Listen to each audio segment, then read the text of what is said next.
Vous voulez un coupable, mais ça ne va pas être moi. Coupe de cheveux très courte, chemise blanche et silhouette enrobée. Ali Riza Polat s'avance devant son micro en cette 41e journée d'audience au procès des attentats de janvier 2015. Il est le dernier accusé présent à être interrogé sur son rôle présumé. Il est soupçonné d'avoir aidé les frères Kouachi et Hamedi Koulibaly à préparer les attentats en recherchant et en fournissant des armes, munitions et explosifs. Dès le début de son interrogatoire, le président de la Cour lui rappelle de garder son calme. La raison ? Depuis plusieurs semaines, l'accusé multiplie les insultes, les agitations et les vociférations. Il n'hésite pas alors à lui répondre « Comment je peux être complice des faits reprochés alors que j'ai jamais vu les frères Kouachi et qu'on n'a jamais retrouvé mon ADN sur les armes ou les véhicules ?» Ce franco-turc est le seul des accusés présents à être jugé pour complicité d'assassinat terroriste, puisque selon les enquêteurs, il aurait eu connaissance des projets d'attentats terroristes et partagerait l'adhésion de l'idéologie du djihad armé. Mais pour Ali Riza Polat, rien ne permettait de connaître les objectifs du terroriste de l'hypercacher.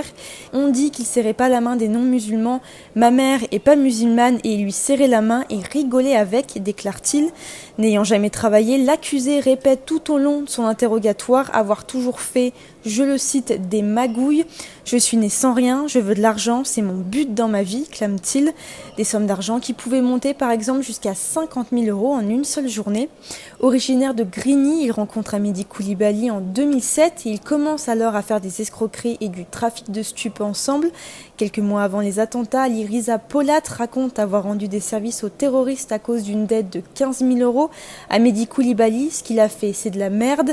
C'est au-dessus de tout ce que je peux faire dans ma vie. J'ai pas donné une arme, j'ai jamais été l'intermédiaire, proclame-t-il.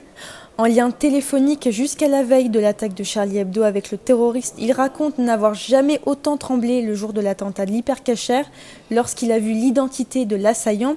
Selon les enquêteurs, il se serait alors débarrassé de ses puces téléphoniques et aurait même tenté de rejoindre les rangs djihadistes en Syrie. Je tiens même pas 30 minutes chez l'État islamique, je veux pas vivre sous la charia, a-t-il crié. Face aux questions pressantes de la Cour sur sa conversion à l'islam en 2014, l'accusé continue à s'énerver.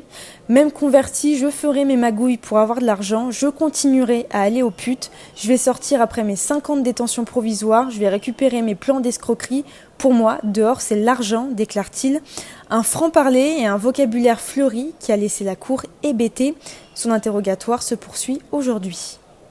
Au tribunal judiciaire de Paris, Églantine Delalleux pour RCJ.